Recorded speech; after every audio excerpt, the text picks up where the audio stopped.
Hello and welcome to the Comic Cave. I'm Ramsey, aka Captain Away, and today I'm looking at the 2019 series Naomi from DC Comics.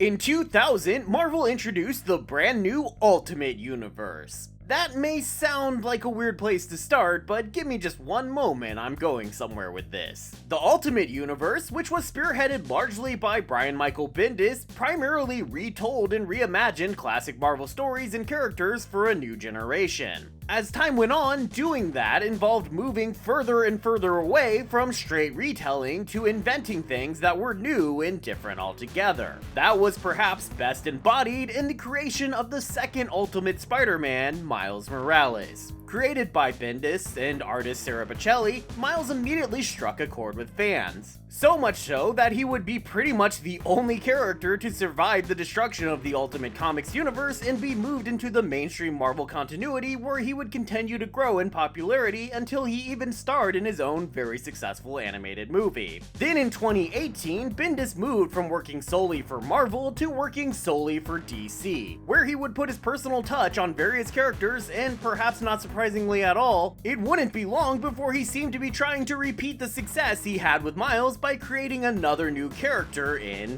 Naomi. Now, I'm sure many, probably including Bendis, would argue that there was no intent on specifically recreating Miles for the DC universe, which is a fair and reasonable argument, seeing as there are a number of differences between the characters. But there are also a number of similarities, from how their origin reflects familiar origins of other characters to how they represent woefully underrepresented communities in the realm of superheroes. To that end, Naomi does seem to be touching a nerve with similar audiences, as she already has her own TV series currently running on the CW, helmed by rising star filmmaker Ava DuVernay, even though it's only been 3 years since she debuted in this comic book. So with that in mind, let's take a look at just what it is that Naomi brings to the table that is already captivating audiences as we take this away.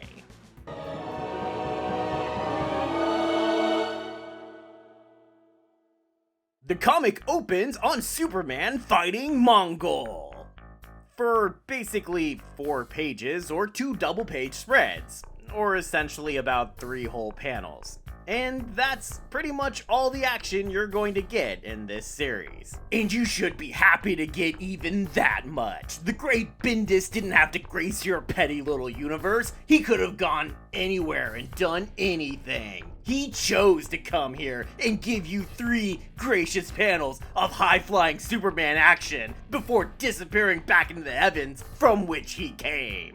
Okay, sorry, I'm just messing.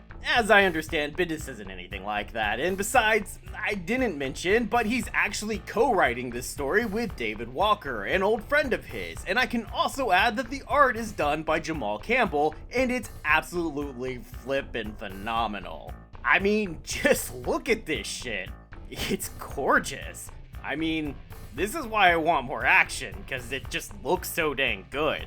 But these 5 seconds of activity are actually already in the past, having occurred before the series even started. We actually missed it, putting us in the same shoes as our main character, Naomi McDuffie. Nice name reference, by the way. Not the Naomi part, that could be anything as far as I know. But the McDuffie part, which is obviously a nod to Static creator Dwayne McDuffie. It's a nice little reference, considering that Naomi is exactly the kind of character McDuffie and his fellow Milestone founders were trying to create for their shared universe. We're shown here just how little effort happens in our setting of the small town of Port Oswego, Oregon, and the fact that this brief Superman appearance has completely energized the town, as all the various residents are shown excitedly talking constantly about the brief cameo. I mean, those are what sells comic books, am I right? But despite how big of news it is for them, the rest of the world doesn't even register the event, leaving Naomi, who again missed the whole thing, unable to find answers as to why Superman and Mongol were even there in the first place. Not that there's any actual importance to the event. Other than it being the catalyst to our story, we never learn anything about it either. Even Naomi isn't entirely sure why she's so curious about it. Her therapist believes it may be something called a Superman complex that all adopted children get, because they all like to imagine they weren't abandoned by their parents and instead sent from some kind of dying world to inherit great powers and fulfill some important destiny. Which I don't know, the mere fact that you're reading this might just clue you into the fact that there might be something to this great power and important destiny thing. Or else DC decided to make an entire comic about just some random person that nothing important ever happened to, and there's not nearly enough comedy or romance to excuse that happening. Also, I'd like to point out that this is different from our world's term Superman complex, which is a much more toxic need to take control of situations because you don't trust other people to be competent enough to do the work themselves. This DC Universe version of the complex is maybe doubly strong for those who aren't able to learn who their real parents are because of closed adoptions, which is exactly the case for Naomi, who's been adopted by two extremely milquetoast white people, Greg and Jennifer McDuffie, who, for their part, at least act like they love her deeply. I don't know if it was intentional or not, but there was just something about this scene that seemed so forebodingly sinister. Like at any moment her parents were going to throw on hoods and reveal their part in a murder cult that intended to sacrifice her to summon a great demon.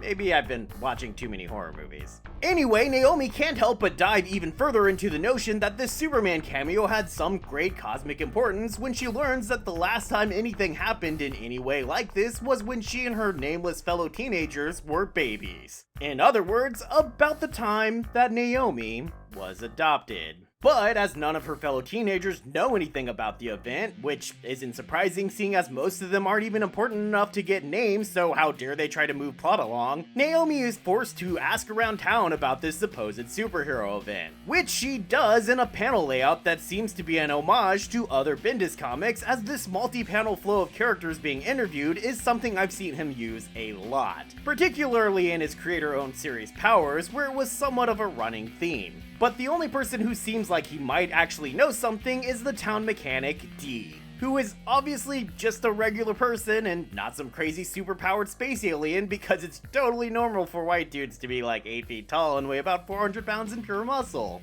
Dudes that could literally pick Naomi up single-handed and toss her from his garage.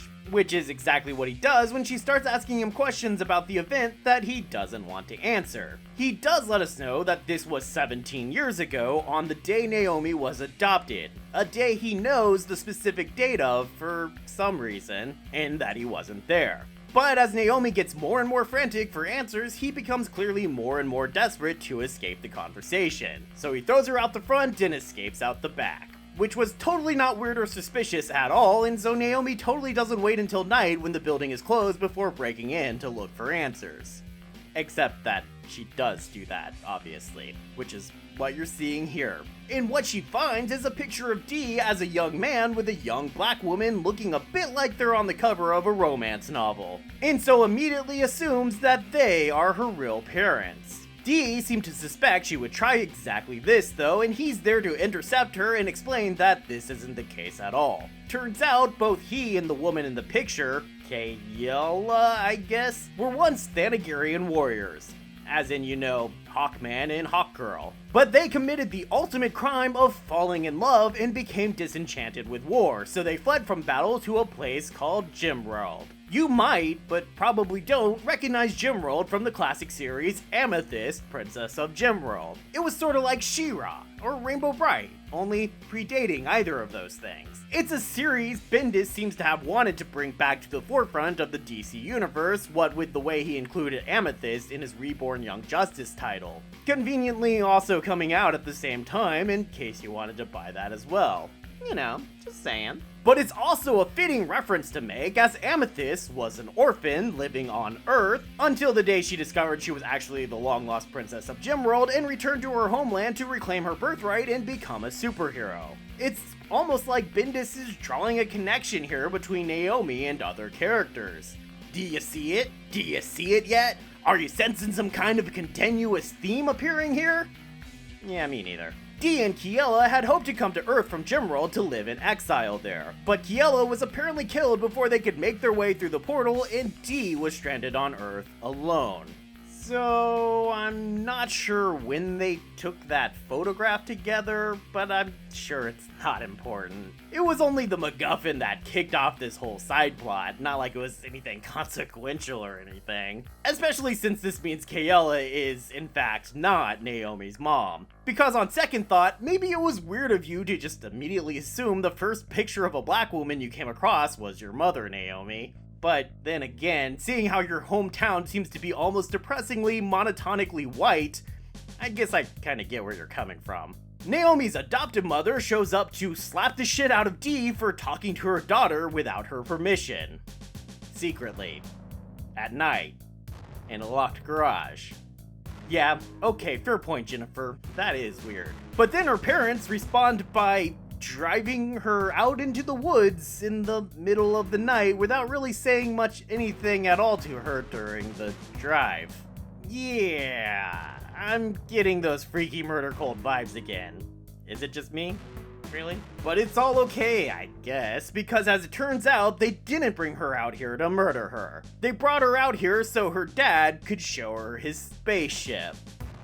Which is not as gross as it sounds, I promise. Yeah, so it turns out Pop is also an alien from the Ran Empire. It's like Thanagar, but not, seeing as the Ran are the ancient enemies of Thanagarians. And as such, learning that a Thanagarian terrorist, namely Dee, might be hiding somewhere on Earth, Papa Greg was sent by the Ran Empire to track him down and eliminate him. Only when he found him, he realized the man wasn't actually trying to hurt anyone. And also, Greg then saw Jennifer and immediately fell in love.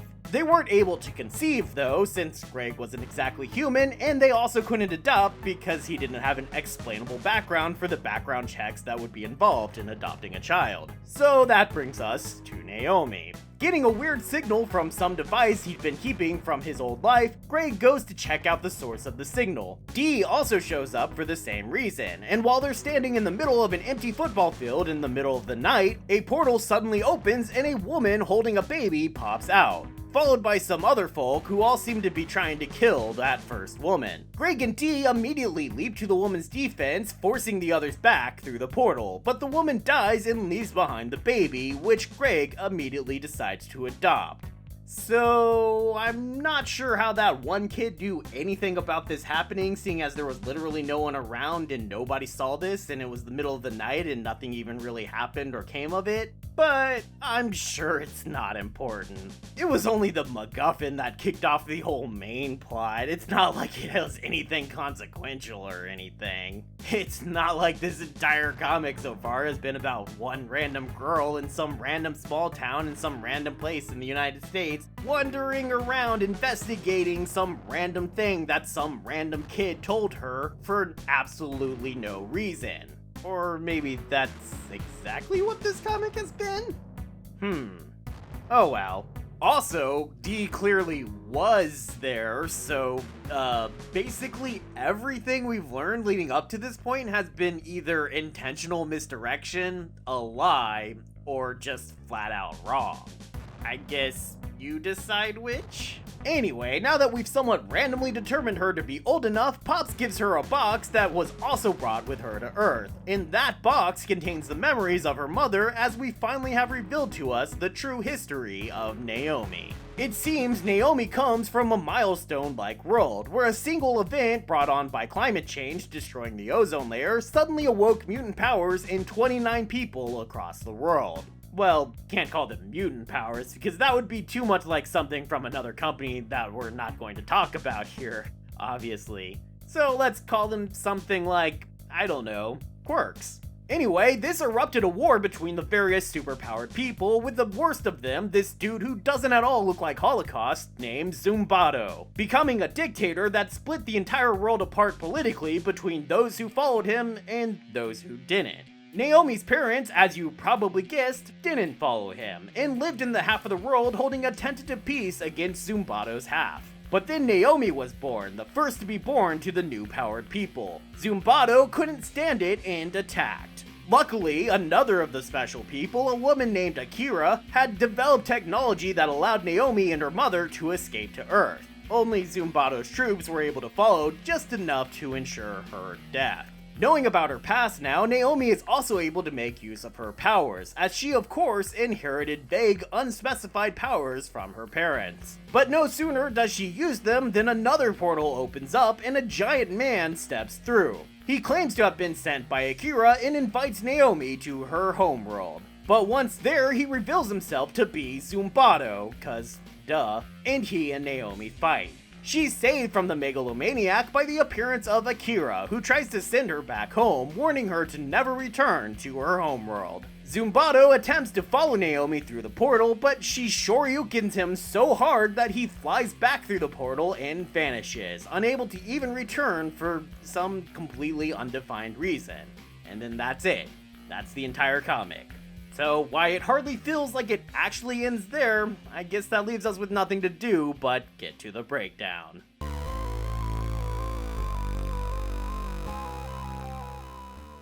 I don't feel like I have much to say about this comic because I don't feel like there's much to say about this comic. Like, good on Bendis, Walker, and Campbell on trying to make a black female superhero, especially considering how few of those there are in the world. And especially what with her being a unique character, not derived from another character like, say, Ultimate Spider-Man was from the other Ultimate Spider-Man. But also, she is? Because like Amethyst or Superman or any of a number of other characters, we've seen almost her exact origin story plenty of times before.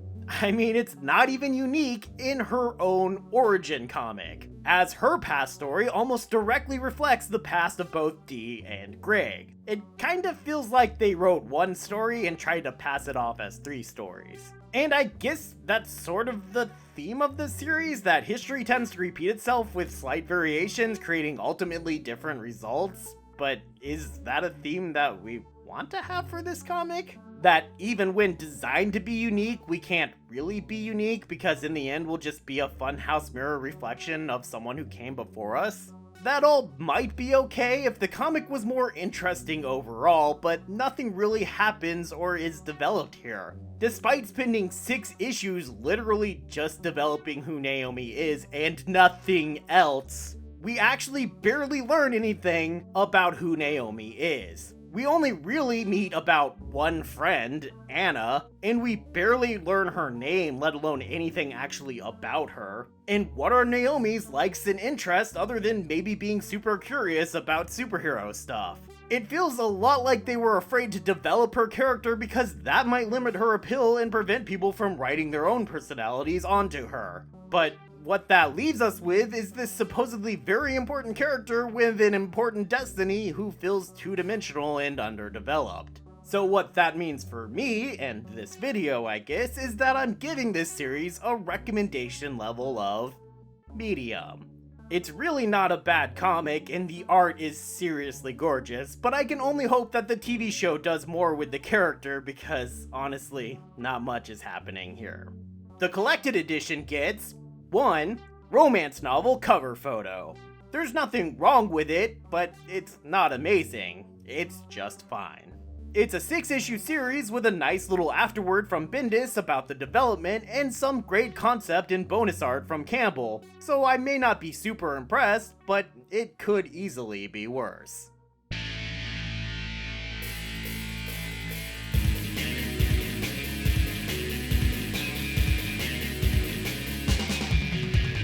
Thanks everybody for watching, and thanks for the recommendation to cover this comic. Has anyone been watching the show? If so, let me know what you think of it. Feel free to keep the recommendations coming and any other comments and thoughts you might have. And as always, be sure to click the like and the subscribe so you could be sure to be around next time, and I hope to see you then, right here, in the Comic Cave.